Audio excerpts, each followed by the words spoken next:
Hello everyone, ఎలా ఉన్నారు? Welcome back. The monster of Florence ఇదొక క్రైమ్ సిరీస్ గైస్. రీసెంట్ గా నెట్ఫ్లిక్స్ లో తెలుగు ఆడియోలో స్ట్రీమ్ అవుతుంది. డబ్బింగ్ చాలా బాగుంది.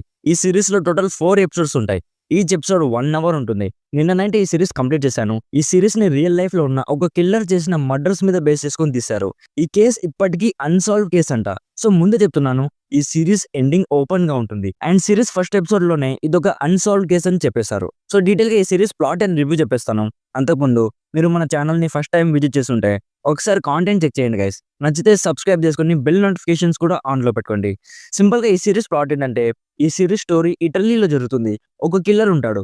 1968 నుంచి 1982 వరకు చాలా మంది కపుల్స్ ని అతి దారుణంగా మర్డర్ చేస్తాడు. సో అసలు ఆ కిల్లర్ ఎవరు, లాస్ట్ కి పోలీసులు అతన్ని పట్టుకోగలిగారా లేదా అనేది బేసిక్ ఈ సిరీస్ ప్లాట్.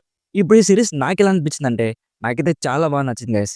ఏలియన్స్ కానీ, హారర్ కానీ, ట్రూ క్రైమ్స్ కానీ నాకు చాలా ఇంట్రెస్ట్. సిరీస్ స్టార్టింగ్ కొంచెం స్లోగా ఉంటుంది, బట్ సిరీస్ ప్రోగ్రెస్ అయ్యే కొద్దీ ఇంట్రెస్ట్ డెవలప్ అయ్యింది. అండ్ ఈ సిరీస్ లో జరిగే ఇన్వెస్టిగేషన్ ప్రాసెస్ ఎంగేజింగ్ గా ఉంటుంది, బట్ ట్విస్ట్ లాంటివి ఏమి ఉండవు. ఈ సిరీస్ మొత్తం ఒక ఇన్వెస్టిగేషన్ ప్రాసెస్ లో ఉంటుంది. కొన్ని బ్రూటల్ ఇంటెన్స్ కిల్లింగ్ సీన్స్ ఉంటాయి. అవి చూస్తున్నప్పుడు షివరింగ్ వచ్చేస్తుంది, అంత బ్రూటల్ గా ఉంటాయి. అండ్ ఈ సిరీస్ స్టోరీని నాన్ లీనియర్ వేలో ఎగ్జిక్యూట్ చేశారు. సో సిరీస్ కొంచెం కాషియస్ గా చూడాలి. ఈవెంట్స్ అండ్ టైమ్ లైన్స్ ని షఫిల్ చేశారు. కొన్ని ముందు వెనక చూపించారు, ఇంటర్ కనెక్ట్ చేశారు. ట్రూ క్రైమ్ ని కూడా ఇలా ఎందుకు చేస్తారో నాకు అర్థం కాలేదు. నార్మల్ స్క్రీన్ ప్లే పెట్టేస్తుంటే బాగుండేది అనిపించింది. ఇందాక చెప్పినట్లు ఇదొక అన్సాల్వ్డ్ కేస్ గైస్. సో మనకి ఈ సిరీస్ లో క్లియర్ ఎండింగ్ ఉండదు.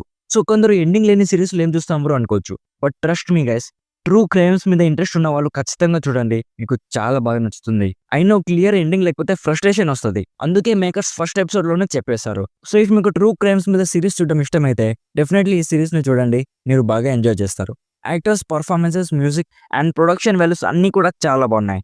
ఓవరాల్ గా నా సైడ్ నుంచి recommended 70% as an intense crime series.